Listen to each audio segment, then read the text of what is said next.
Dans les terres fertiles du royaume Ashanti, au XVIIe siècle, se nichait un village où les toits de chaume se fondaient dans le vert émeraude de la forêt.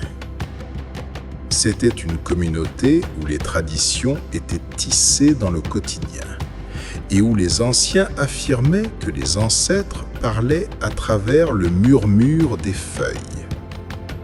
C'est là que vivait Kofi, un jeune homme au cœur simple, dont la réputation reposait sur son travail acharné et sa dévotion sans faille pour sa mère, Adjoa, était l'âme du village.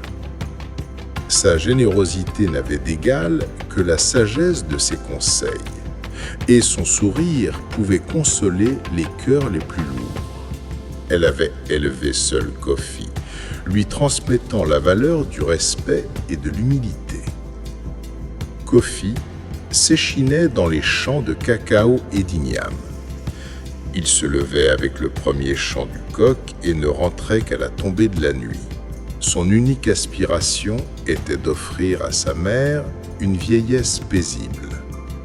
Cependant, cette année-là, les pluies furent capricieuses et dévastatrices. Les rivières sortirent de leurs lits, noyant les récoltes et emportant les espoirs des villageois. La famine s'installa, silencieuse et implacable. Kofi, le cœur lourd, voyait son rêve s'éroder jour après jour.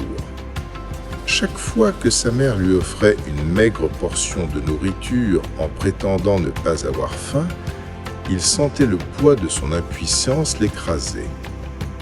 Un soir, Kofi surprit une conversation entre les doyens du village près du feu commun. Ils évoquèrent avec crainte un lieu sacré et redouté, la cascade d'Anansi, une chute d'eau cachée au plus profond de la forêt interdite. On racontait de là-bas les esprits de l'eau, les Answu Motia, exauçaient les vœux des mortels désespérés, mais que leur aide avait toujours un prix terrible. Kofi n'aurait jamais envisagé de braver cet interdit, jusqu'à ce que sa mère tombe gravement malade. La maladie d'Adjoa fut soudaine et mystérieuse. Elle perdait ses forces à vue d'œil. Les remèdes du guérisseur restaient sans effet et ses mains, autrefois si actives, reposaient inertes sur sa couche. Son souffle devint si faible qu'il fallait se pencher pour le percevoir. Pour Kofi, cette épreuve fut l'étincelle qui fit voler en éclats ses dernières hésitations. Si le seul chemin pour sauver sa mère passait par les esprits de la cascade, il l'emprunterait sans un regard en arrière. Cette nuit-là, il s'enfonça dans la forêt, bravant la pluie battante et les ombres menaçantes, guidé uniquement par la connaissance des sentiers de son enfance. La cascade était spectaculaire, une muraille d'eau rugissante qui se jetait dans un bassin sombre et profond. L'air était chargé d'une énergie ancienne. Kofi s'agenouilla sur la roche humide, les mains jointes, et sa voix se mêla au fracas de l'eau. « Esprit de la cascade, j'implore votre aide. Je désire la prospérité, non pour mon orgueil, mais pour guérir celle qui m'a tout donné.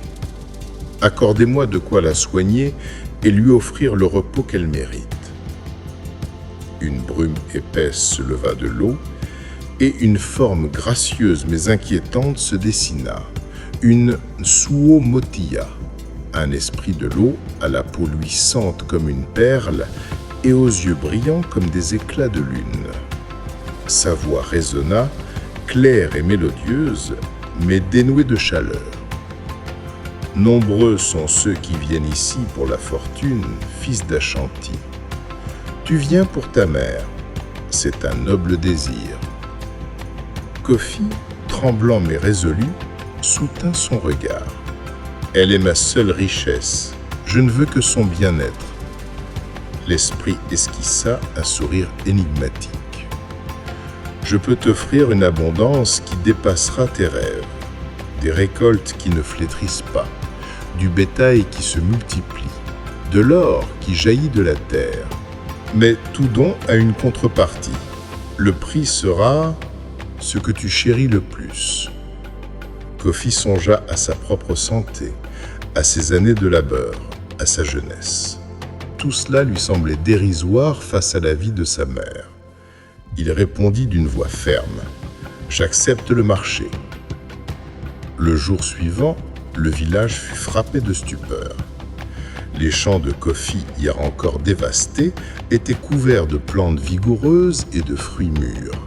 Son enclos, autrefois vide, était rempli de chèvres et de volailles. En creusant pour planter de nouveaux ignames, il trouva des pépites d'or grosses comme le poing. En une seule nuit, il était devenu l'homme le plus prospère de la région. Les villageois y virent une bénédiction des ancêtres, mais Kofi, lui, se précipita au chevet de sa mère, espérant que cette nouvelle fortune la sauverait. Pourtant, une terrible vérité se fit jour. Plus la richesse de Kofi s'accroissait, plus Adjoa s'affaiblissait.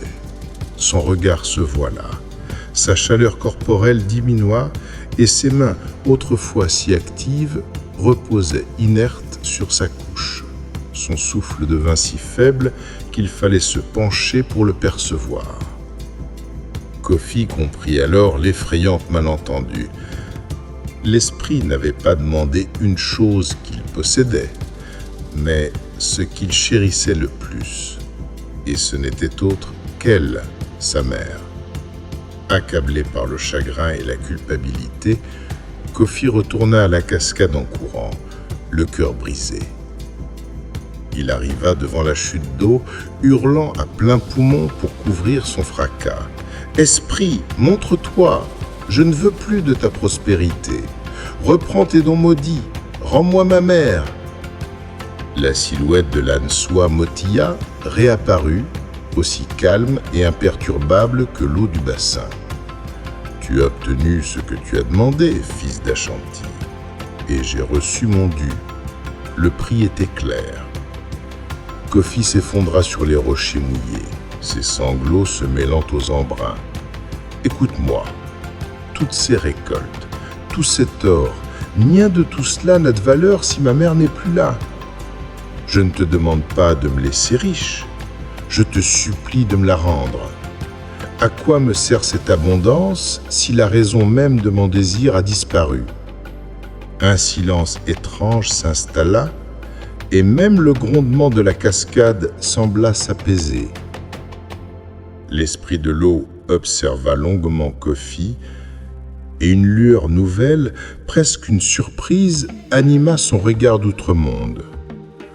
Beaucoup d'humains désirent la richesse pour le pouvoir, d'autres pour effacer leur passé. Tu es le premier à la vouloir par amour et le premier à y renoncer par amour. C'est une chose rare. L'esprit leva une main translucide. « Je te rends ce que tu m'as offert. » Un vent violent balaya la clairière. Les plantes luxuriantes des champs de Kofi se flétrirent instantanément. Les animaux disparurent et l'or redevint simple terre. Toute sa fortune s'évanouit comme un rêve au réveil.